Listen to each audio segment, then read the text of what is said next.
नमस्कार. भन्नाट info YouTube चॅनलवर घेऊन आलो आहोत काही भन्नाट इन्फॉर्मेशन जी आहे तुमच्या आमच्या आवडीची. सोनं परिधान करायला किंवा इन्व्हेस्टमेंट म्हणून खरेदी करायला सर्वांनाच आवडतं. सोन्याचे दागिने घालणं ही एक प्रतिष्ठेची गोष्ट समजलं जातं. पण हे सोनं कसं तयार होतं, याचं शुद्धीकरण कसं होतं आणि दागिने कसे घडवले जातात, गलाई बांधव जे सोन्याचे शुद्धीकरण करतात त्याचबरोबर त्यांचीही कथा जाणून घेणार आहोत. चला तर मग सुरुवात करूया. सांगली जिल्ह्यातील आटपाडी तालुका, त्यालाच माणदेश म्हणून ओळखलं जातं. माणदेशात दुष्काळाला कंटाळून अनेक जण गलाई व्यवसायाच्या निमित्ताने देशभर विखुरलेले आहेत. गलाई व्यवसाय म्हणजे सोनं शुद्ध करण्याची रिफायनरी. सोन्याला झळाळी देत हजारो गलाई बांधवांनी माणदेशाला आर्थिकदृष्ट्या कणखर बनवलं. सोनं शुद्ध करण्याची कला अत्यंत काळजीपूर्वक आणि कल्पकतेने करावी लागते.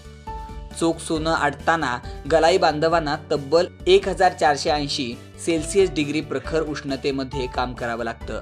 तर कच्चं सोनं 1000 सेल्सिअस डिग्रीमध्ये ॲसिडमध्ये शुद्ध केलं जातं. या रासायनिक प्रक्रियेमध्ये प्रामुख्याने गलाई व्यावसायिकाला ॲसिड सारख्या धोकादायक द्रव्याचा वापर करावा लागतो. या ॲसिडच्या सततच्या संपर्कामुळे त्यांना शारीरिक इजा होण्याची शक्यता असते. गलाई व्यवसायात कच्चं सोनं शुद्ध करण्याची प्रोसेस 1 तासाची असते. खरं तर सोनं हे शुद्धच असतं, पण पुन्हा शुद्धीकरण कशासाठी असा प्रश्न सर्वांनाच पडतो. याचंही एक कारण आहे. ज्यावेळी कारागीर दागिना तयार करत असतो तेव्हा सोन्याचा नाजूकपणा कमी करण्यासाठी त्यामध्ये तांबे, चांदी यांसारख्या धातूंचा समावेश करावा लागतो. कच्च्या सोन्याची मशीनमध्ये शुद्धता तपासली तरी त्यामध्ये असलेल्या अनेक धातूंचे प्रमाण आकडेवारीसह दाखवले जाते. पण हे दागिने पुन्हा मोडीसाठी आल्यावर त्यातील निव्वळ सोने आणि अन्य धातू वेगळे करावे लागतात. त्याचबरोबर सोन्याच्या व्यवसायात जशी नवे सोने खरेदी विक्री चालते तसेच जुने दागिने वितळून पुन्हा नवे सोने तयार केले जाते. त्यासाठी गलाई बांधवांची भूमिका महत्त्वाची असते. आता आपण पाहूया सोनं शुद्ध करण्याची प्रक्रिया. कच्चं सोनं शुद्ध करताना सगळं सोनं एकत्र केलं जातं. ते मूसमध्ये एक गोल रवा किंवा लड बनवण्यासाठी टाकलं जातं. त्या सोन्याला भट्टीमध्ये तापवलं जातं. सगळं एकत्र झालेलं सोन्याचं वजन केलं जातं.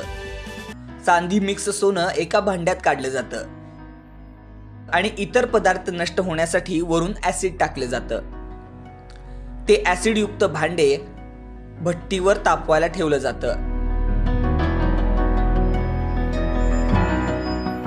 थोड्या वेळानंतर चांदीचं निळसर पाणी होतं. ते निळसर पाणी बाजूला काढून घेतलं जातं. त्यानंतर इतर शिल्लक धातू नष्ट होण्यासाठी भांड्यात आणखी ॲसिड ओतून ते तापायला ठेवलं जातं. तापल्यानंतर निळसर पाणी वेगळं करून सोन्याची रेती मूसमध्ये टाकली जाते. त्यानंतर मूस भट्टीवर चांगली तापवली जाते.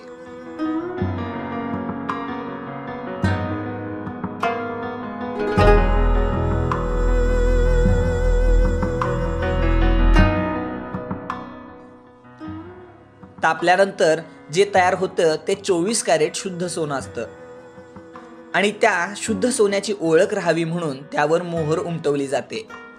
अशा पद्धतीनं सोन्याचं शुद्धीकरण केलं जातं.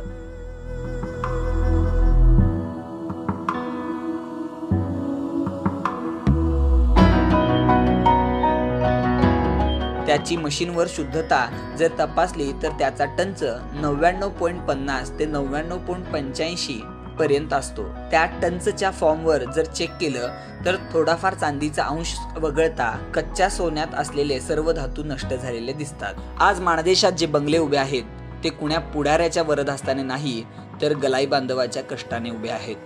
या व्हिडिओमध्ये भन्नाट इन्फो मिळवण्यासाठी आपल्याला सुशांत पाटील, यशवंत पडळकर आणि फक्त मराठी गलाईवाले यांनी मदत केली आहे. आणि अशाच प्रकारच्या भन्नाट इन्फो मिळवण्यासाठी भन्नाट इन्फो यूट्यूब चॅनलला सबस्क्राईब करा. त्याचबरोबर बेल आयकॉनवर प्रेस करायला विसरू नका.